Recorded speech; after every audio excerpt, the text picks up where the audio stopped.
नाज़रीन अस्सलाम वालेकुम। सियासत टीवी के खुसूसी प्रोग्राम खबरों ख्याल में आपका खैर मकदम है।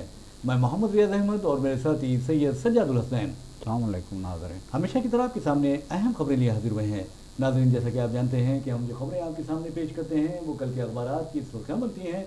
न सिर्फ सुर्खियाँ बनती हैं बल्कि उन खबरों को इलेक्ट्रॉनिक मीडिया गैर मामूली अंदाज में नशर करता है। इसी तरह सोशल मीडिया पर ये खबरें वायरल होती हैं। मेरा नाज़रीन, जहाँ तक खबरों का सवाल है, आज की जो सबसे बड़ी खबर है और जिस खबर ने सारे हिंदुस्तान में एक दहशत का माहौल पैदा कर दिया है, लोग परेशान हैं और एक ऐसा लगता है कि माहौल गमज़दा हो गया है, सूख में डूब गया है। और वो खबर उत्तर प्रदेश से आ रही है और आपको बता दूं कि उत्तर प्रदेश में एक खुद साख्ता बाबा के खुद साख्ता बाबा के एक प्रोग्राम में भगदड़ मचने के नतीजे में तकरीबन 107 अफराद अपनी ज़िंदगियों से महरूम हो गए और उनमें कहा जा रहा है कि ख़वातीन और बच्चों की अक्सरियत है। ये भी कहा जा रहा है कि ये बाबा जिनके खिलाफ कई मुकदमात भी दर्ज हैं, पिछले कई बरसों से इस तरह के कार्रवाइयों में यानी मुलविस हैं, यानी इस तरह के प्रोग्राम्स का वो इनेकाद अमल में लाते हैं और उनके जो भक्त हैं उनके भक्तों में कई अहम सियासी कायदीन भी मौजूद है। बहरहाल ऐसा लगता है कि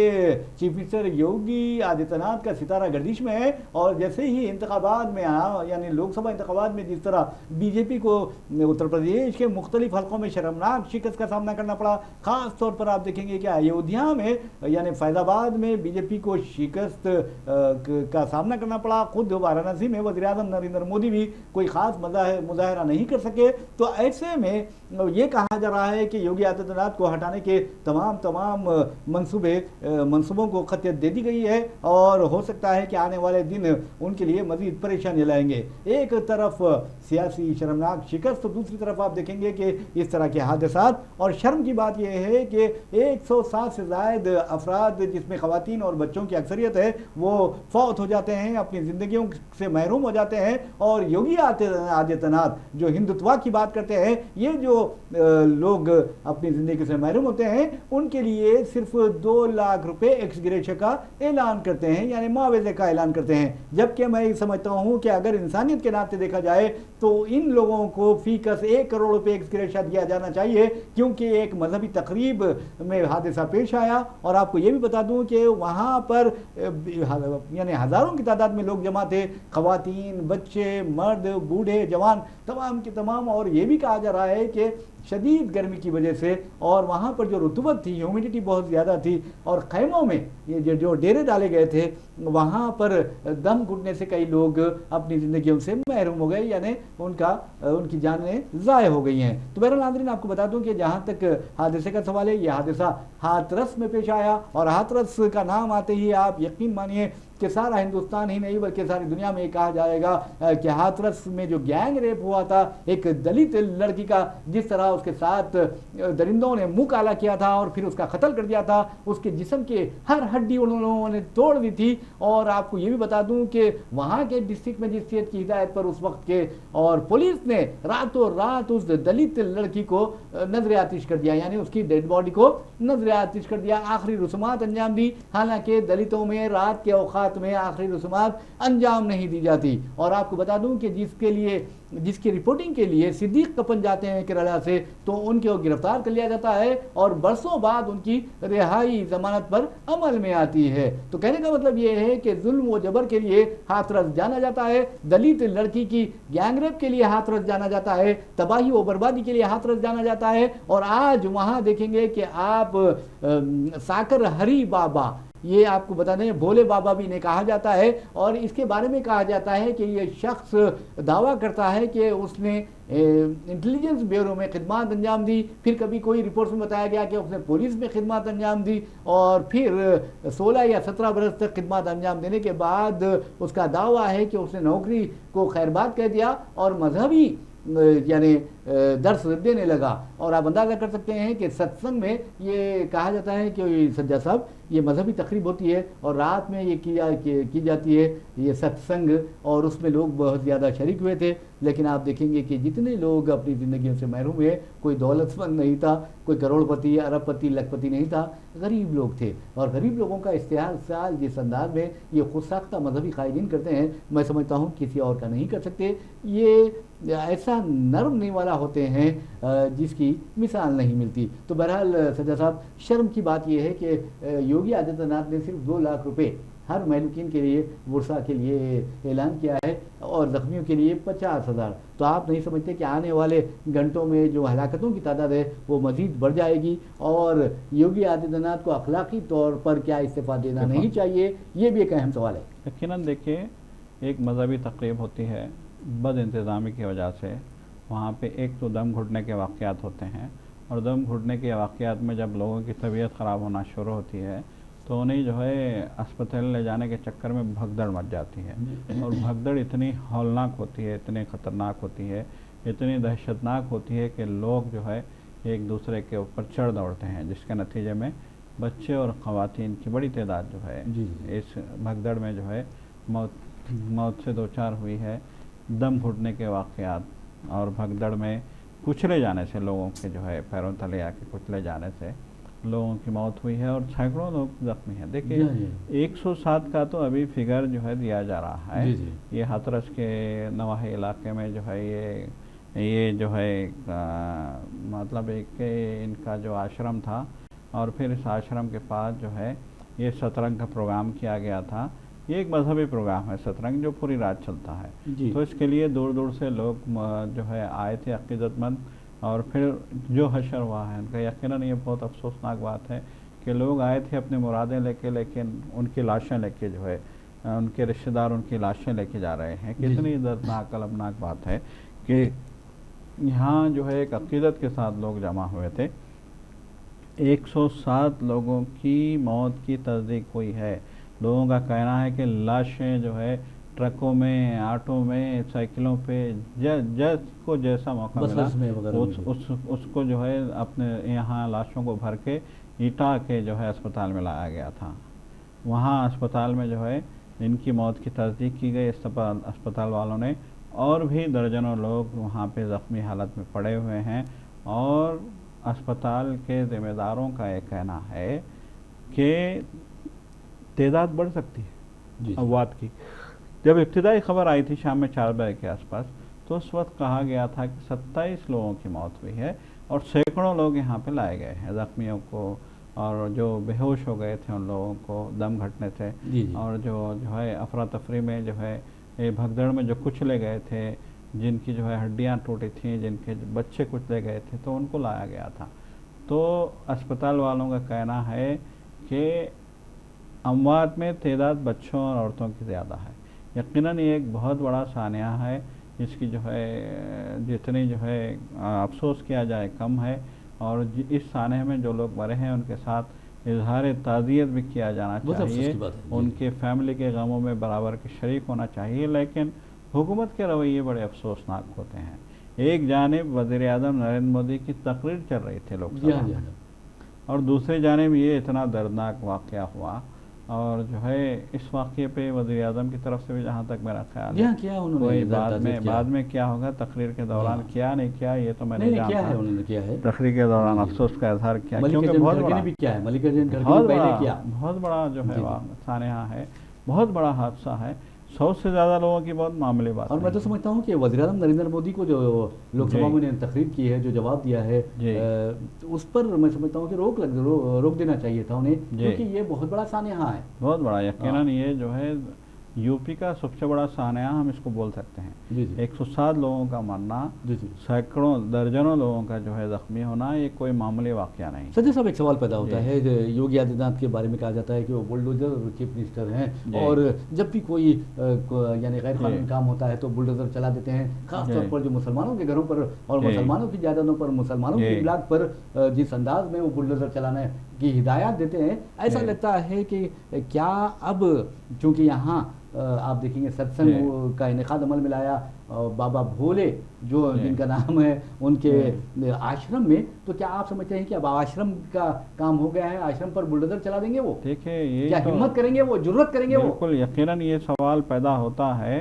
और ये सवाल पैदा होगा क्योंकि ना तो हुकूमत की तरफ से कोई इस सिलसिले में बयान आया है कि हम कार्रवाई करेंगे, ना ही मीडिया वाले। तो देखिए अफसोस का मकाम तो ये है कि मीडिया वाले भी जो है यहाँ पे इस मामले को संगीन नहीं बता रहे हैं। अगर खुदा न खास्ता ये कोई जो है इज्तिमा होता, इस्लामी इज्तिमा होता, ये किसी दरगाह का वरस हुआ था या फिर कोई खानक़ाह का जो है इज्तिमा होता, या बहरहाल इस्लामी अगर कोई मजहबी जो है वहाँ पे तकरीब होती, तो यकीनन अब तक न जाने कितने बुलडोज़र चल चुके होते। टीवी चैनलों पे जो है दहशतगर्द बता दिया जाता उनको, जिन्होंने ये तकरीब मुनक्किद की थी उनको दहशतगर्द बता दिया जाता और न जाने क्या क्या हो जाता, बल्कि अब तक बुलडोज़र पहुंच भी गए होते। जी हाँ जी हाँ। और दूसरी बात आप देखेंगे कि जो एंकर्स है वो चीख चीख कर अपना दम घटा लेते, मैं समझता हूँ, और ऐसा लगता है कि उनकी मौत हो जा रही है, ऐसा चीखते वो चिल्लाते और कहते कि इस तरह के हालात हो गए हैं, योगी आदित्यनाथ ने तहकीकात का हुक्म दे दिया है, मोदी ने ऐसा कर दिया है, ये अजीब व गरीब बातें करते। जबकि यहाँ देखेंगे कि कोई इंसानी जान जो होती है वो हिंदू की हो या मुसलमान की हो, सिख हो या ईसाई हो, बहुत कीमती होती है। आप अगर देखेंगे सत्संग के नाम पर अगर वहाँ लोगों को ज्यादा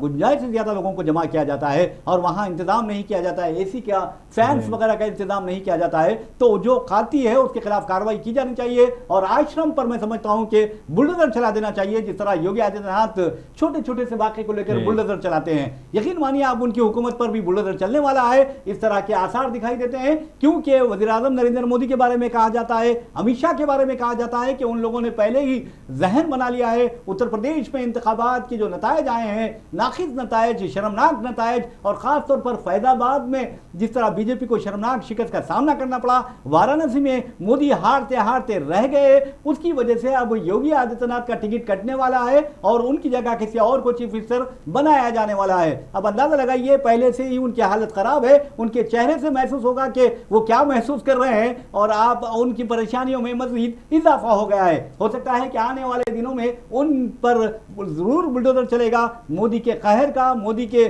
गुस्से का, मोदी की बरहमी का बुलडोजर चलने वाला है योगी आदित्यनाथ पर। अगर ये कर सकते हैं, मोदी में अगर जरूरत है तो चलेगा, वरना फिर वही खामोशी तारी रहेगी। और सज्जा साहब आप ये बताइए, जो भोले बाबा है उनको सत्संग की इजाजत किसने दी? वहां अगर इजाजत देनी है तो डिस्ट्रिक्ट मजिस्ट्रेट दे सकता है, तो क्या डिस्ट्रिक्ट मजिस्ट्रेट ने अगर इजाजत दी है तो क्या उसने इंतजामात का जायजा लिया था और उसने ये देखा था कि सत्संग जहां किया जा रहा है वहां पानी का इंतजाम है, वहां बिजली का इंतजाम है, क्या वहां पर एसी लगाए गए हैं, क्या वहां पर पंखे लगाए गए हैं, क्या उसने ये देखा?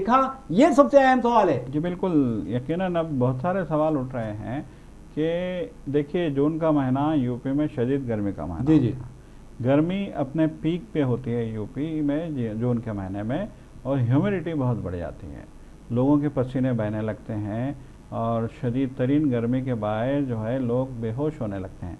अभी भी कितनी न जाने कितनी खबरें आई हैं कि यूपी में लोग जो है गर्मी से मर रहे हैं, गर्मी से लोग बेहोश सड़कों पे जो है गिर रहे हैं, धूप के मारे, गर्मी के मारे, ह्यूमिडिटी के मारे, और जो है वो जो पसीना ज़्यादा बहने से जो है जिस्म का नमक जो ख़त्म हो जाता है, उसकी वजह से भी लोगों की जो है अमवात हो रही हैं, लोग बीमार पड़ रहे हैं, लोग परेशान हैं। तो इस तरह की सूरत हाल में, ख़राब मौसम में, पहले तो ये प्रोग्राम करने की इजाज़त किसने दी, ये एक अहम सवाल है। तो इजाज़त दी तो क्या उन्होंने जायज़ा लिया कि कितने लाख कितने हज़ार लोग यहाँ पे आ रहे हैं, क्या इस बात का जायज़ा लिया गया? और फिर क्या ये जायज़ा भी लिया गया कि इतने हज़ार लोगों के लिए यहाँ पे इंतज़ामात क्या हैं खाने के? जबकि ये प्रोग्राम सभी को पता है कि ये प्रोग्राम पूरी एक रात का प्रोग्राम होता है। जी, ये प्रोग्राम दिन में लोग आते हैं, पूरी रात जो है वहाँ पे क़याम करते हैं और फिर दूसरे दिन जो है वो लोग अपने अपने घरों को जाते हैं। तो इतना लंबा प्रोग्राम, 24 घंटे का प्रोग्राम, तो इतने लंबे प्रोग्राम के लिए पानी के क्या इंतज़ामात थे, बिजली के क्या इंतज़ामात थे, सर्दी मतलब है कि गर्मी को रोकने के लिए क्या इंतज़ामात थे, ये सारी चीज़ों की इंक्वायरी करने की ज़रूरत है। अब देखने वाली बात यह है कि वहाँ की योगी सरकार ये सब कुछ करती है या फिर लेपापोती करके मामले को रफा दफा कर दिया जाता है, दबा दिया जाता है? जी हाँ, अब उसी के ज़्यादा इम्कान दिखाई दे रहे हैं। लेकिन नाज़रीन आपको बता दूं कि जहाँ तक इन लोगों की मौत का सवाल है, मैं समझता हूँ कि इन लोगों की मौत को हादसाती मौत नहीं बल्कि क़त्ल करार देना चाहिए। ये कत्ल है, ये मौत कोई तबई मौत नहीं होती है, बल्कि ये कत्ल है। और इसके लिए जो जिम्मेदार हैं उन्हें गिरफ्तार करना चाहिए। और ख़ास तौर पर जिस भोले बाबा की बात की जा रही है उसके बारे में कहा जाता है, मीडिया रिपोर्ट्स आ रही हैं कि उसके खिलाफ कई इल्ज़ामात के तहत मुकदमात भी दर्ज हैं। और इसके बारे में आपको ये भी बता दूं कि भोले बाबा के कई नाम हैं और साकर हरि उसे कहा जाता है, साकर नारायण हरि उसे कहा जाता है, फिर उसके बाद नारायण साकर हरि उसे कहा जाता है। तो बहरहाल उसके कई नाम हैं। और आपको ये भी बता दूं कि ये सोशल मीडिया पे जिस तरह दूसरे संत रहते हैं, साधु यानी एक्टिव रहते हैं, ये नहीं रहता, ये सोशल मीडिया से दूर रहता है। और आपको ये भी बता दूं इसका जो लिबास होता है वो वाइट लिबास होता है, वो सूट पहनता है, टाई लगाता है, शूज पहनता है और आम संतों की तरह नहीं रहता है। तो आप अंदाजा लगाइए कि एक अजीब यानी सनसनी खैज चीज़ें उसमें पाई जाती हैं। और आप देखेंगे कि जो गरीब हैं वो आसानी से बेवकूफ़ बन जाते हैं और इस तरह के लोगों के चक्कर में आ जाते हैं। और फिर आपने देखा कि किस तरह ये वाक़या पेश आया और कितने 107 अफराद जिसमें ख़वातीन की तादाद बहुत ज़्यादा है। तो आप अंदाज़ा लगाइए उनके छोटे छोटे बच्चे हैं, कितने बच्चे यतीम हो गए होंगे, कितने बच्चों के सर से माओं का साया उड़ गया होगा। बिल्कुल बिल्कुल। देखिए यकीनन एक बहुत बड़ा जो है सदमा अंगेज़ खबर है, बहुत दर्दनाक खबर है। जी। और इसकी जो है रियासती सरकार को भी, मरकजी सरकार को भी खबर लेनी होगी। और वैसे भी मैं समझता हूँ कि गोदी मीडिया के जो मुंह बंद हो गए हैं वो खुलने चाहिए, कम से कम इंसानियत के नाते खुलने चाहिए। और ये बताना चाहिए कि किस तरह सत्संग में इस तरह के वाक़यात पेश आते हैं। वैसे भी नाज़रीन हम आपको लिए चलते हैं पार्लियामेंट में आज जो कुछ भी हुआ, मैं समझता हूँ कि हालिया अरसे के दौरान जिस अंदाज में टीम इंडिया ने फाइनल में T20 वर्ल्ड कप के फाइनल में जनूबी अफ्रीका को 7 रन से शिकस्त दे दी थी और बेबस कर दिया था और हारा हुआ मैच जीतने में कामयाबी हासिल की थी, उसी तरह आपको बता दूं कि आज नरेंद्र मोदी को राहुल गांधी ने क्लीन बोल्ड कर दिया है। अखलाकी एतबार से भी, इल्मी एतबार से भी, तकरीर के एतबार से भी, इज़हार तशक्कुर के एतबार से भी और मुख्तलिफ पॉइंट्स के हिसाब से भी नरेंद्र मोदी क्लीन बोल्ड हो गए हैं। और नरेंद्र मोदी के बारे में आपको बता दूं कि जिस अंदाज में राहुल गांधी ने कल तकरीर की थी, उनकी तकरीर बहैसियत कायदे अपोजिशन एक तारीखी तकरीर थी। उन्होंने तमाम मज़ाहिब की पार्लियामेंट में नुमाइंदगी करते हुए ये अपना हक अदा कर दिया था। उन्होंने नाइंसाफी के खिलाफ आवाज़ उठाई थी, मोदी हुकूमत को बार बार घेरा था, स्पीकर को भी उन्होंने बख्शा नहीं था। और आज जिस अंदाज में मोदी ने उनकी तकरीर का जवाब दिया, ऐसा लगता है कि वो तकरीर बिल्कुल फीकी पड़ गई थी और उसमें कोई जान नहीं थी। यहाँ तक के सतही तकरीर थी, कभी शोले की तरफ, कभी बसंती की तरफ वो जा रहे थे, तो कभी कांग्रेस पार्टी के खिलाफ वो बकवास भी करते रहे। तो और कहने लगे का मतलब ये है कि कांग्रेस पार्टी को उन्होंने ये कहा कि मुस्तकबिल में कांग्रेस को पैरासाइट कांग्रेस कहा जाएगा क्योंकि वो दूसरों पर इन्हिसार करती है। वैसे भी वज़ीर-ए-आज़म नरेंद्र मोदी को जिसने भी तकरीर लिखकर दी होगी वो पैरासाइट के बारे में बताया होगा। पैरासाइट तो फैली को कहते हैं और वज़ीर-ए-आज़म को मालूम है या नहीं ये तो आप खुद जानते हैं। तो बहरहाल उन्होंने पैरासाइट लफ्ज़ का इस्तेमाल किया, यानी सतही बातें की हैं। जबकि राहुल गांधी ने आदाद शुमार के साथ ये बताया कि हिंदुस्तान तबाह अगर बर्बाद हो रहा है तो इस मोदी हुकूमत की वजह से, बीजेपी की वजह से, RSS की वजह से हो रहा है। और उन्होंने वाज़ेह तौर पर ये बवांगे दहल कहा था कि तमाम जो हिंदू हैं वो हिंदुज़म जो है वो RSS नहीं है, हिंदुज़म बीजेपी नहीं है, हिंदुज़म मोदी नहीं है। और उन्होंने ये भी कहा था कि RSS और बीजेपी डराने का और नफरत फैलाने का काम करते हैं। तो आप अंदाजा लगाइए कि किस तरह उन्होंने पार्लियामेंट में ये बात कही। लेकिन अफसोस की बात यह है कि उनके बाद अल्फाज को पार्लियामेंट के रिकॉर्ड से हज़फ कर दिया गया। और वज़ीर-ए-आज़म नरेंद्र मोदी आज बसंती का नाम ले रहे थे, आज शोले का नाम ले रहे थे। तो ऐसे में मैं समझता हूं कि उनकी जो सतही तकरीर है उसे हज़फ करने की कोई ज़रूरत भी नहीं है। अगर करना है तो पूरी तकरीर को हज़फ किया जा सकता है।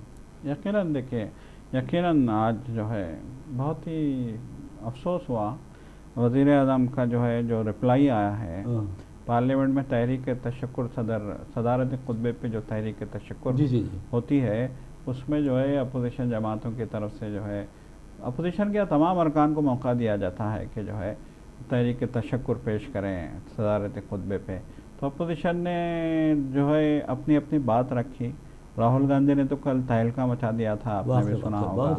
और फिर जो है दीगर अरकान ने भी अपने अपने मसाइल रखे, नीट का मसला था, बेरोज़गारी का मसला था। और फिर साफ तौर पे ये कहा गया कि जो है हिंदुस्तान के अवाम ने जो है ये जो आमरीत का जो रुझान था उसको मुस्तरद किया है। जमहूरियत की जो है बका को हिंदुस्तान के अवाम ने जो है एक ताकत दी है, ये कहा गया। और फिर उसके अलावा ख़ास तौर पे अपोजिशन कायदीन ने, कांग्रेस के कायदीन ने सदारती खुतबे पे तनकीद करते हुए कहा कि सदारती खुतबे में ना तो बेरोज़गारी का तस्करा था और ना ही महंगाई का तस्करा था। बेरोज़गारी और महंगाई इस मुल्क के बुनियादी मसाइल हैं। अगर ये मसले हल नहीं हुए तो ये मुल्क तरक्की कर पाएगा, इसकी कोई जो है गुंजाइश नहीं है। आज वज़ीर-ए-आज़म मोदी बड़े बड़े दावे कर रहे हैं, आज वो कह रहे हैं कि इस तहरीक तशक्कुर पे, उन लोगों के बयानों पे, उन लोगों के जो है लोकसभा में किए गए बयानों पे जवाब देते हुए आज मोदी जो है अजीब अजीब बातें कर रहे थे। आप देखिए, वो कभी कांग्रेस की जो है तनकीद कर रहे थे, कभी किसी इंडिया ब्लॉक की तनकीद कर रहे थे, कभी वो बसंती का नाम लेते, कभी वो जो है कोई और नाम लेते, कभी वो मजाक उड़ाते, कभी वो कहते कि लोगों ने आपको जो है यहाँ पोजीशन में बैठने के लिए जो है फैसला दिया है। फिर वो कहते कि हमको तीसरी बार जो है मौका दिया गया है। अब फिर वो दावा करते हैं कि हम तिगनी जो है रफ्तार से इस मुल्क को तरक्की देंगे। तो अब अपोजिशन यही तो सवाल कर रहा है कि तिगनी रफ्तार से इस मुल्क को तरक्की का मतलब क्या है? जी। क्या महंगाई इस मुल्क की तरक्की में जो है रुकावट है? क्या बेरोज़गारी इस मुल्क की तरक्की में रुकावट है? बेरोज़गारी को ख़त्म करने के लिए आपके पास कोई एजेंडा नहीं है। महंगाई को ख़त्म करने के लिए आपके पास कोई एजेंडा नहीं है। इलेक्शन से पहले आप प्राइवेट कंपनियों के जो है जो जॉब मेले लगते हैं, जी, उसके सर्टिफिकेट बांट के, उसके जो है अपॉइंटमेंट लेटर बांट के आप ये दावा करते हैं कि मैंने 70,000 अपॉइंटमेंट लेटर बांट दिए नौजवान बच्चों को, बेरोज़गारों को मैंने रोज़गार दे दिया है। बेरोज़गारी, आप रेलवेज़ में जो है कितनी आसामियाँ खाली हैं, कॉलेजों में कितनी आसामियाँ खाली हैं, मुख्तलिफ जो है डिपार्टमेंट्स में कितनी आसामियाँ खाली हैं। इन आसामियों को भरने के बजाय आप क्या कर रहे हैं? आप प्राइवेट कंपनियों को, मल्टीनेशनल कंपनियों को, आप बाहरी कंपनियों को, आप इजराइल की कंपनियों को, आप अमेरिका की कंपनियों को, आप यूरोप की कंपनियों को, न जाने किन किन कंपनियों को आप जो है यहाँ के सारी चीज़ें, किसी को जो है एयरपोर्ट्स दे दिए, किसी को रेलवे स्टेशन दे दिया, किसी को जो है अब तो एक नई खबर आई है कि हैदराबाद में बिजली की जिम्मेदारी अडानी के हवाले कर दी गई है। वो बिजली की सप्लाई की निगरानी वो करेंगे, बिजली के बिल वो वसूल करेंगे। तो ये अजीबोगरीब मंतिक जो है आपकी, प्राइवेट कंपनियों को आप जो है ठेके दे रहे हैं। जब प्राइवेट कंपनियों को आप ठेके देंगे तो फिर जॉब्स कैसे निकलेंगे? और दूसरी बात सज्जा साहब, आपने कहा कि हर चीज़ प्राइवेट कंपनी को दे रही है, तो ये जो लाशें उठाने का कारोबार है वो भी उन्हें दे देना चाहिए। क्योंकि जिस अंदाज में आप देखेंगे कि उत्तर प्रदेश के आश्रम में एक खतरनाक वाक़या पेश आता है भगदड़ का, और उसमें 1000 यानी 100 से ज़ायद लोग अपनी ज़िंदगी से महरूम हो जाते हैं। तो अडानी कंपनी को दीजिए इन लाशों को उठाने का ठेका दीजिए आप उनको। जी, तो बहरहाल जो है जिस तरीके से आपने प्राइवेट कंपनियों को ठेके दिए और इन कंपनियों के इशारों पे आपने कानून में तब्दीलियां करने का जो काम किया है, चाहे वो आप जो है किसानों के जो है कृषि के जो है मामलात हैं। आपको याद होगा कि किसान बिल को जो पेश किया गया था, किसानों की जो है बुनियादी हुकूक पे जो है आपने डाका डालने की कोशिश की थी। वो तो किसानों ने जो है एक तहरीक चला के वो मुनज़्ज़म साजिश के तहत बनाए जाने वाले कानून को रोक दिया, वरना तो आपने किसान को, इस मुल्क के किसान को आपने गुलाम बना दिया, भूखा मार दिया होता। बिल्कुल भूखा मार दिया होता। कानून ऐसा अजीबोगरीब कानून बनाया गया था कि इजराइल को जो ज़रूरत होगी वो आपकी जो है लोगों को कहेगा कि ये फसल आपको उगानी। जी हाँ, कितनी अफसोस की बात है। इंडिया के लोगों के खाने की ज़रूरत पर तक आप डाका डालने वाले थे। यानी वो डिक्टेट करेगा आप क्या खाएं, क्या पहने, क्या उगाएं, क्या उगाएं। यहाँ गेहूँ नहीं उगेगा, चावल नहीं उगेगा, बल्कि वो चाहेंगे कि वो जो उनकी जो है डिमांड जो है वो उगाएं। तो उनकी डिमांड के हिसाब से उगाएंगे तो यहाँ के लोग क्या खाएंगे? जी। हिंदुस्तान की ताकत जो है ज़राअत है, और उसी पर डाका डालने का काम ये मोदी सरकार कर रही थी। तो ये तो सीधा आवाम को जो है एक तरीके से जो है गुलाम बनाने की एक मुनज़्ज़म साजिश हो रही है। बिल्कुल आपने सही कहा है। वैसे भी नाज़रीन आपको बता दूं कि वज़ीर आज़म नरेंद्र मोदी ने आज जिस अंदाज़ में खिताब किया, तमाम अपोजिशन ने उसका मजाक उड़ाया, मज़ाक़ा उड़ाया, और मैं समझता हूँ कि इतना मजाक नहीं उड़ाना चाहिए, क्योंकि मोदी जी की जो उम्र हो गई है 74 साल के करीब, और आप अंदाज़ा लगाते हैं 1 साल उनका बाकी है अकॉर्डिंग टू बीजेपी प्रिंसिपल। तो बहरहाल नाज़रीन आपको बता दूं कि मोदी ने बड़ी बड़ी बातें की, उन्होंने यानी तंज़ तानों के तीर बरसाने की भी कोशिश की, लेकिन ऐसा लगता है कि वक्त उनका साथ नहीं दे रहा है। उन्होंने ये कहा तमाम के लिए इंसाफ, किसी के लिए खुशामदी नहीं। तो आप अंदाज़ा कर सकते हैं कि तमाम के लिए इंसाफ की बात करने वाले मोदी को क्या राजस्थान में उस वक्त जब वो खिताब कर रहे थे याद नहीं आया अपना फरीज़ा कि तमाम के लिए इंसाफ किया जाए। उन्होंने मुसलमानों को दरअंदाज कहा, उन्होंने मुसलमानों को ज़्यादा बच्चे पैदा करने वाले कहा, हालांकि वो खुद आप देखेंगे कि 7 अपने माँ बाप की 7 औलादों में से तीसरी औलाद है। तो आप अंदाजा कर सकते हैं कि उन्होंने किस पर एतजाज़ कर लिया, इनडायरेक्टली किस पर एतराज़ किया, आपको अच्छी तरह अंदाजा होना चाहिए। मोदी ने यह भी कहा कि कांग्रेस हैबिचुअल लायर्स है, कांग्रेस वाले यानी आदि झूठे हैं, जबकि आप अंदाजा कर सकते हैं कि 15 लाख रुपए जमा कराने का वादा मोदी ने किया था, राहुल ने नहीं किया था। तो झूठ किसने बोली है, ये सबसे बड़ी बात है। और आपको यही बता दूं कि मोदी ने ऐलान कर दिया था कांग्रेस के दौरे हुकूमत में, यूपीए के दौरे हुकूमत में, कि जो पार्टी पेट्रोल और डीजल की कीमतों में बेतहाशा इजाफा करती है, क्या आप उसको वोट देंगे या फिर इन कीमतों को कम करने वालों को वोट देंगे। तो फिर अवाम देखा कि 2014 में बीजेपी को, मोदी को वोट दिया, लेकिन आप देखेंगे कि आज खुद हमारे शहर हैदराबाद में 110 रुपए फी लीटर पेट्रोल फरोख्त किया जा रहा है। तो क्या ये झूठ नहीं है? क्या 15 लाख रुपए अवाम के बैंक अकाउंट्स में जमा कराने का उन्होंने वादा किया था, क्या उस वादे को उन्होंने पूरा किया? क्या ये झूठ नहीं है? ये भी सोचने वाली बात है। और दूसरी अहम बात है कि किसान 720 किसान शहीद होते हैं और वो कहते हैं कि हम किसानों की बहबूद के लिए काम कर रहे हैं। तो क्या ये झूठ नहीं है? तो फिर झूठा कौन है, सच्चा कौन है? इसका मैं समझता हूं कि जो फैसला है वो अवाम करेगी। और इसके अलावा आपको बता दूं एक अच्छी बात हुई जब मोदी जी तकरीर के लिए उठे, यानी जवाब देने के लिए उठे तहरीक तशक्कुर पर। तो आपको बता दूं कि अपोजिशन ने तानाशाही नहीं चलेगी के नारे लगाए, और साथ ही ये भी कहा कि मणिपुर से इंसाफ कीजिए। तो आप अंदाजा कर सकते हैं कि मणिपुर जलता रहा, लेकिन मोदी उसी तरह खामोश रहे जिस तरह रूम जलता रहा, और नीरो जो है वो बांसुरी बजाता रहा। और आप देखेंगे कि 79 डेज के बाद मोदी जी ने अपना मुंह खोला, और शर्म की बात यह है कि आज तक मणिपुर का उन्होंने दौरा नहीं किया। यकीनन देखिए, आज तक दौरा भी नहीं किया, और मणिपुर में जिस तरह का तशद्दुद हो रहा है, जिस तरह के हालात हैं, उसको बेहतर करने की तरफ भी जो है कोई तवज्जो नहीं दी गई है, बल्कि उल्टा जो है वो ये दावा करते हैं कि हम यहाँ सब कुछ बेहतर है, सब कुछ जो है बेहतर है, सब कुछ कंट्रोल में है, ये इस तरह का दावा करते हैं। तो यकीनन देखिए ये सवाल भी उठ रहा है, सारी दुनिया में उठा है मणिपुर का सवाल। अब अपोजिशन ने भी यही कहा है कि क्या मणिपुर इंडिया में नहीं है? जो आप उस तरफ तवज्जो देना नहीं चाहते, उस पर बात करना नहीं चाहते, उसकी बात आप नहीं करते, वो आपको जो है मणिपुर के हालात पे अफसोस नहीं होता, आपको जो है मणिपुर में जिस तरह के हालात हैं उसको कंट्रोल करने के लिए आप संजीदा इक़दाम नहीं करते, तो सवाल तो उठेगा ही कि क्या मणिपुर को आप हिंदुस्तान का हिस्सा नहीं समझते। अफसोस की बात है। बहरहाल नाज़रीन आप देखिए वज़ीर आज़म नरेंद्र मोदी की तकरीर भी देखिए जो उन्होंने लोकसभा में की है, और राहुल गांधी की भी तकरीर देखिए कि उन्होंने जिस तरह लोकसभा में वज़ीर आज़म नरेंद्र मोदी को लथाड़ा है। वज़ीर आज़म नरेंद्र मोदी से लेकर अमित शाह, राजनाथ सिंह और तमाम बीजेपी कायदीन परेशान हो गए, तलमला उठे। और मैं समझता हूँ कि कल जो तकरीर के बाद उन्हें मैं समझता हूँ कि नींद भी नहीं आई होगी। लेकिन अफसोस की बात यह है कि वज़ीर आज़म को होमवर्क करके लोकसभा में आना चाहिए था, ताकि उसका जवाब बेहतर अंदाज में दे सके। लेकिन वो बसंती तक महदूद रहे, शोले तक महदूद रहे, अजीब गरीब बातें करते रहे। और उन्होंने ये भी कहा कि our only mission is nation first, यानी हमारा जो मिशन है वो कौम पहले है। तो बहरहाल नाजरीन इस तरह की बातें वज़ीर आज़म ने की है। बहरहाल नाजरीन इसी के साथ हम अपना प्रोग्राम खबर ख्याल एहतमाम को पहुंचाते हैं। मुझे मोहम्मद रियाज अहमद को और मेरे साथी सैयद सज्जादुल हसैन को इजाज़त दीजिए। इंशाल्लाह फिर मुलाकात होगी, फिर बात होगी। तब तक के लिए अल्लाह हाफ़िज़।